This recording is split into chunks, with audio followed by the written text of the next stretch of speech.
Through this resolution, we encourage the government of Sri Lanka to implement the constructive recommendations of the Lessons Learned and Reconciliation Commission and the recommendations in the High Commissioner's report, to take additional measures to fulfill its obligations and commitments on accountability and reconciliation, and to address concerns on issues of the rule of law and human rights in Sri Lanka today.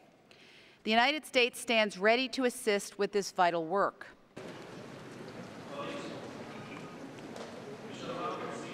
Sri Lanka must take meaningful action on reconciliation and accountability and address the growing concerns over the deteriorating human rights situation.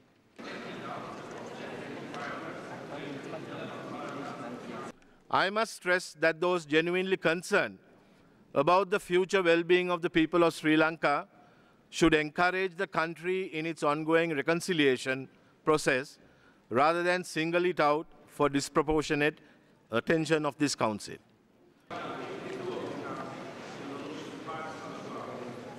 I must point out that the Sri Lankan conflict ended 3 years and 10 months ago.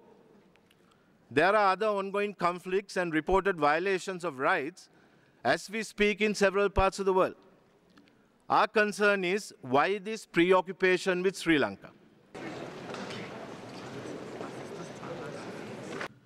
Firstly, the preambular part of the text, we believe, is highly intrusive, is replete with misrepresentations, and in its overall scope, accentuates the negative and eliminates or is dismissive of the positive.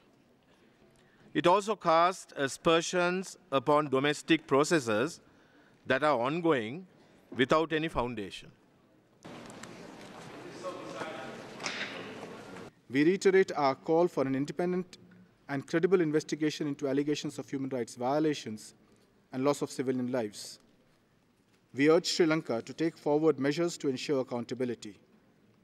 We expect these measures to be to the satisfaction of the international community.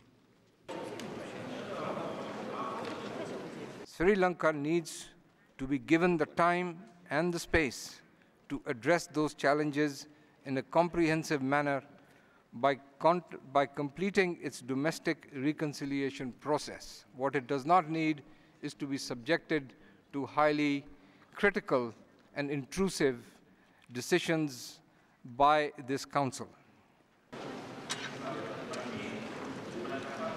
It is therefore the considered view of my delegation that a draft resolution which bases itself on a report whose credibility is so blatantly questioned by many, including the country concerned, cannot be conceived by this august body as being a reasonable basis for further engagement of that country in a constructive manner.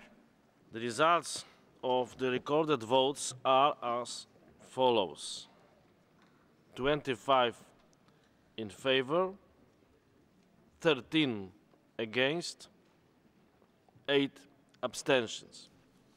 Draft proposal L.1/revision 1 is therefore adopted.